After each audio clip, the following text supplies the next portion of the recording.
Hi everyone, I've recently started a project in which I've been depicting alien experience.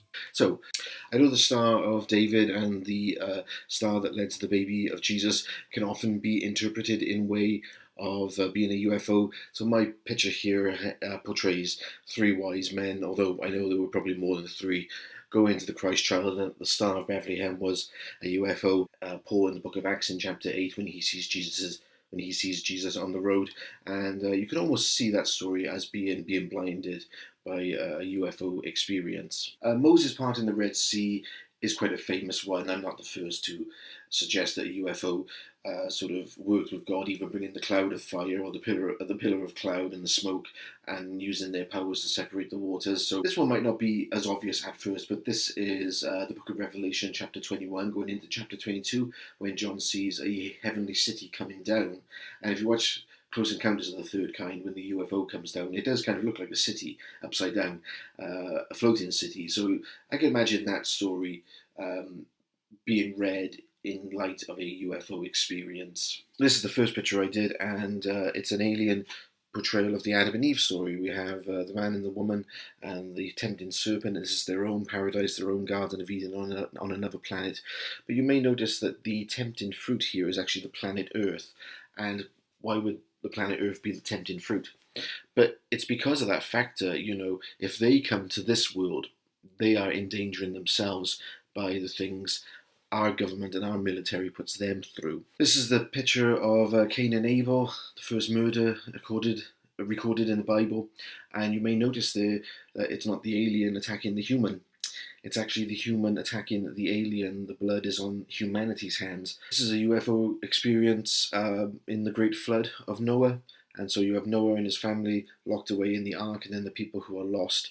And you may notice that the UFO is actually searching for the lost people. This one is the Tower of Babel.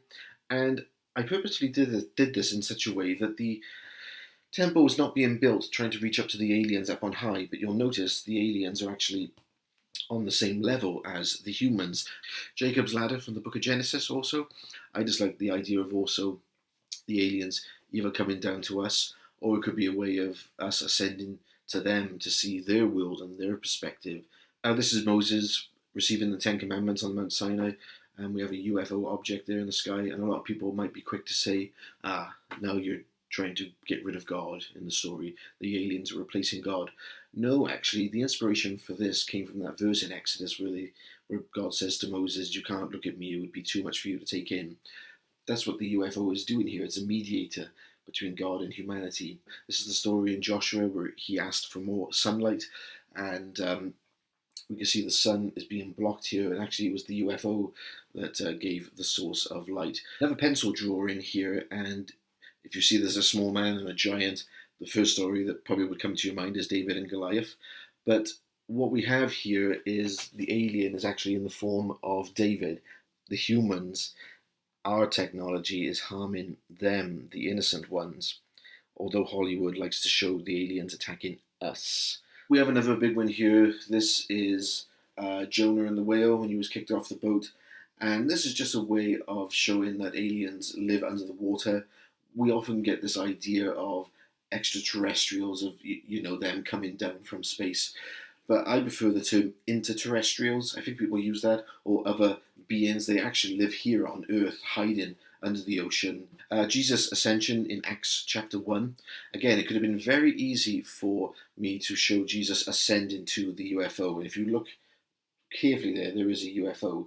The interterrestrial beings or the extraterrestrial beings are the two angels, or I've interpreted the story a little bit different there. Again, they're on the same level as the 11 disciples there. It's not this higher power kind of thing of the crucifixion, and everyone might say, oh look, he's replacing Jesus. But no, the alien is taking the form of one of the criminals on the cross, while Jesus still hangs there in the middle of the cross.